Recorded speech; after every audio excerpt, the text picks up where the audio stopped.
The next type of reaction I would like to introduce for heteroaromatic systems is the radical substitution, which is very useful for directly installing some groups onto aromatic rings directly. So radical is a compound with an unpaired electron. Although these species are electronically neutral, but they can exhibit a varying degree of nucleophilic or electrophilic characters depending on its structure, and this will reflect in its reactivities towards different types of heteroaromatic compounds. If you compare radical with nucleophile, for example, nucleophile is a compound that has electron pair that can donate its electron pair to a vacant orbital of electrophile.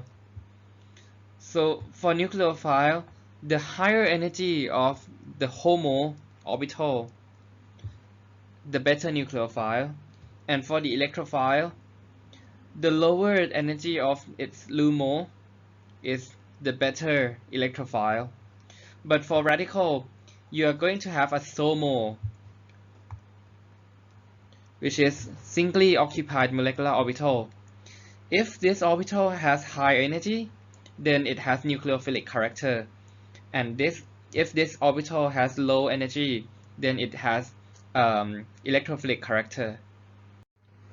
The first type of radical is the nucleophilic radical, which usually carry the electron donating groups on the radical carbon. For example, most of the alkyl radical and acyl radicals are nucleophilic, as well as some of the aryl radical, depending on the substituents on the ring. These radicals can react with electron-poor heterocycles, such as like pyridine and stuff like that. So, for example, if you have a nucleophilic radical, this can give electron attack inside the heterocyclic ring, and then after that you are going to form the carbon-carbon bond, and the radical will delocalize in the heterocyclic system. After that, you can oxidize by removing the H radical, and then you are forming heteroaromatics with the new R group. So you can see in total you are replacing hydrogen with the new R group. That's why this is very useful, because you don't need to install any leaving groups first. Next is the electrophilic radical. It is usually the carbon that contains electron withdrawing group. For example, CF3 radical or carbon radical connects to the ester groups, or aryl groups with electron withdrawing groups on the ring. These radicals will react with electron-rich heterocycles, and the reaction will be the opposite of the nucleophilic radical. That electron-rich heterocycle can give electrons to form the new carbon-carbon bond, and after that, the same, you oxidize to remove the H radical, and at the end, it is the same thing, that you replace the H with your new substituent, your new R group.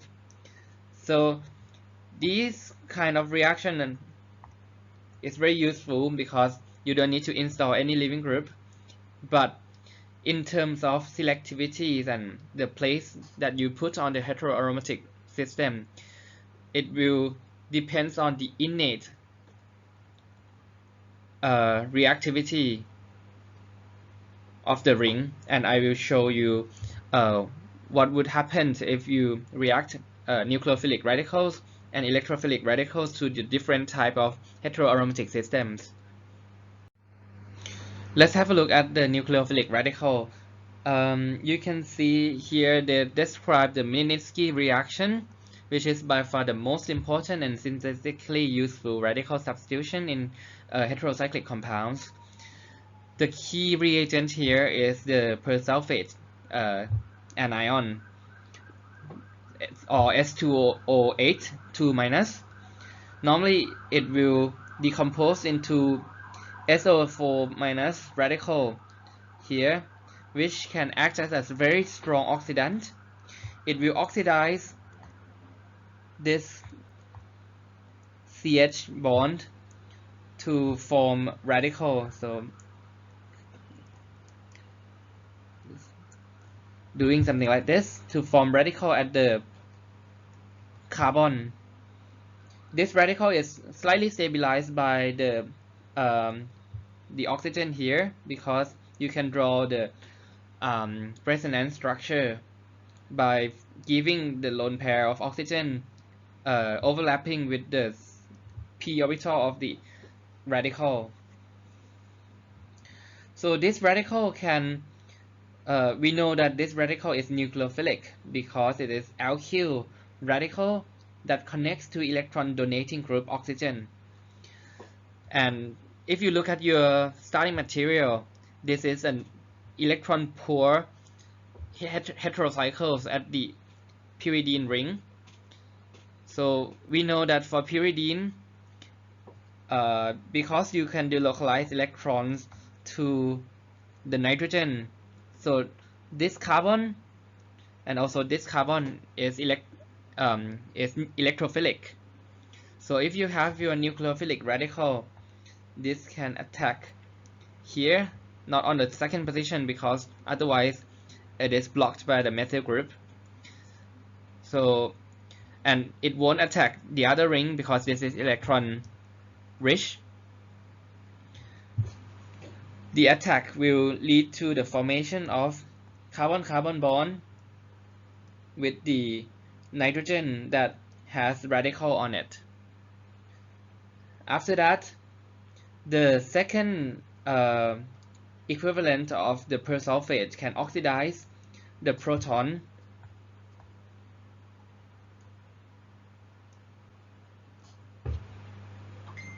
to regain the aromaticities. And you can see, starting from CH here, you can substitute the hydrogen with your new R group. So very useful reaction. But the position of substitution cannot be changed. It must be at this position because you cannot control it. Apart from using persulfate, you can use other types of oxidant as well. In this other Minsky reaction example, here we can use tertiary butyl or hydrogen peroxide as the oxidant, which can undergo heterolytically cleavage to form third butoxy radical, which can undergo decomposition to form methyl radical. And this methyl radical can abstract hydrogen radical from this molecule to form the acyl radical, which is nucleophilic, because the oxygen nearby can use the lone pair to stabilize the radical here. So we know that in this substrate we have the electrophilic site here, and I forgot to mention that under these conditions we also put acid, and this can help protonating the nitrogen here, so that you form the NH plus, which makes the ring even more electrophilic. And now your nucleophilic radical can attack here, and then after the second oxidation will lead you to the radical substitution to introduce the acyl group onto the ring directly. In this example, you can also use DMSO with hydrogen peroxide as an oxidant, and at the end you are going to form methyl radical. And this methyl radical can abstract the iodide from isopropyl iodide to form the nucleophilic radical, the isopropyl radical. And this is secondary radical compared to the primary radical. This secondary radical is more stable and also it is more nucleophilic due to the hyperconjugation of the nearby CH bond. So this isopropyl radical will be the one that attacks the quinoline at this position. The only position that is electrophilic in this molecule is here, because if you attack here, the lone pair, the electrons need to circulate here, and then you are going to break the aromaticity of the nearby ring. So the best position to attack is here next to the nitrogen. After oxidation, you will replace the CH bond with your isopropyl group directly. Another way to generate nucleophilic radical is by using decarboxylation of carboxylic acids.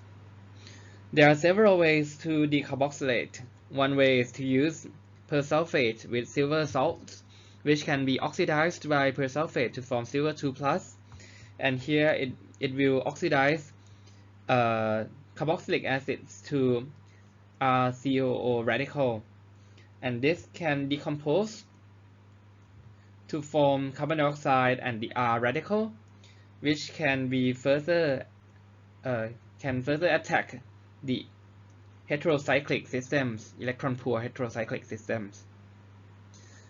Another way here is the same. So once you have the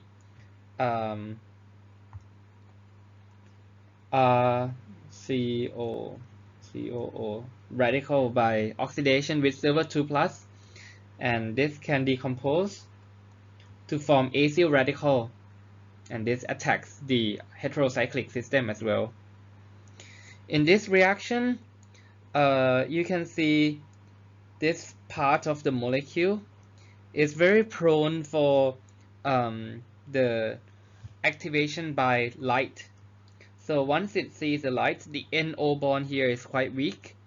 It can undergo heterolytic cleavage, and you are forming the stable radical here, stabilized by the sulfur, and you got the carboxylic radical as well, which can undergo decomposition to form the adamantyl radical, and here it can attack the electron poor heterocyclic system. And after removing of the hydrogen radical, regaining the aromaticities, you are introducing the R group next to the nitrogen.